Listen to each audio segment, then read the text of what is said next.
Federal agents in Waco today said they want to talk less about Scripture and more about the possible surrender of cult leader David Koresh and his followers from that compound near Waco. Let's join reporter Wayne Dolcefino for the latest on day 16 of the standoff. Wayne. Yeah, Shara and Dave, as you said, David Koresh may think he's the Messiah, but FBI agents made it quite clear today they have grown tired of listening to all his religious lectures during the negotiations. Not a big surprise because they've been listening now for 16 days.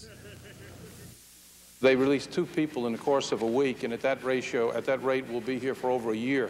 We didn't need the daily press briefings from federal officials to get the message things have clearly bogged down here. The cult was even sending SOS messages via Morse code to the media last night. But the FBI says they haven't broken off negotiations. They're just trying to focus them.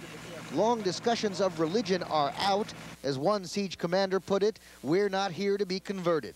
Frankly, what we've tried to do is get away from the continuous biblical 7 seals conversations. We're trying to get into substantive issues that will lead to resolving this and getting everyone out safely. In terms of breaking it off, we've got people at the phone 24 hours a day. They know how to reach us, and we're more than willing to talk to them. Last night, bright floodlights were trained on the compound. It was meant to blind the cultists and protect federal agents. I think it's an accumulation of just too many people looking out those doors with weapons in their hand. I don't want to get into the types because of that gets too close to the tactical area. We've seen long weapons and we've seen handguns. The feds continue to bait cult leader David Koresh, hoping his thirst for media attention will be the thing that brings him out. Once he gets into the legal system, he has access to the press and he can spread his word, which I think is one of his main reasons to exist. But that piece of cheese has been left out there for 16 days, and Koresh hasn't bitten yet. Yeah, Dave and Sherry, since we joined you folks last at 5 o'clock, there was some activity over at the compound. 2 people were seen walking outside. It is not clear whether they continued to walk outside or whether they walked back in. Talked to an FBI spokesman before joining you on the air, and they refused to comment on exactly what was happening. They said they'd give us some indication tomorrow morning at the daily briefing. So it is unclear as we join you now whether or not there have been any more people released from the compound. We are watching very closely the road as we are on here live to see whether or not we see anyone inside any of the cars that look like they may have come from the compound, but so far nothing yet. Back to you. The darkness falling now on day 16 of that cult siege near Waco. It's still a game of wait and see for the federal agents and the media, waiting for a conclusion to this standoff. Wayne Dolcefino is joining us once again. Now, any word that they're planning to turn those floodlights on again tonight, Wayne? Haven't seen him yet. As you mentioned, Shara, the sun, if we really had any today, is setting, but we do expect to see it tonight.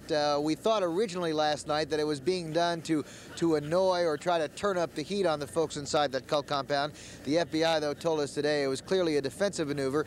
Apparently, in the last few days, lots and lots more of the cult members have been opening doors and windows and pointing out guns, handguns, sometimes rifles with scopes on it. And so by shining those floodlights on the cult compound, it offers some protection for the federal agents who are all around the ground, although keeping a pretty safe distance of about 250 yards away from the place. How much longer do you think this is going to last, Wayne? Does anybody guessing on that? No, I tell you what, Dave, there was a really, I guess, wishful thinking rumor last night. A lot of people believed it was going to happen last night, especially when we saw the lights go on, we saw increased security. Most of the crews who've been keeping a 24-hour vigil anyway, a lot of people stayed up all night, kept all their crews on alert. It didn't happen. It doesn't really sound like it's going anywhere. The FBI growing impatient, although it doesn't sound like they're ready yet to make the assault. There are still 17 children and there are still 40-some-odd women in there. It's really hard to say. I will say that in the last hour or so, as we mentioned at the top of the show, saw some activity, some folks walking around the compound. The FBI, which has not been particularly helpful in disseminating information, will not confirm for us that there have been any more releases. We probably won't know till tomorrow morning.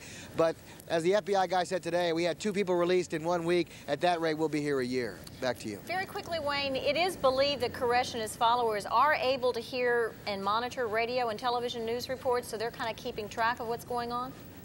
Yeah, they do. And in fact, the FBI says he watches the briefings every day. And in fact, most of the briefing, if you watch it very closely, isn't really intended for us in the media and for the folks watching at home.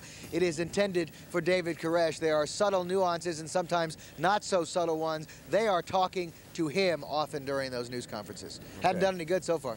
Right. Thanks, Okay. Wayne. Thanks, Wayne.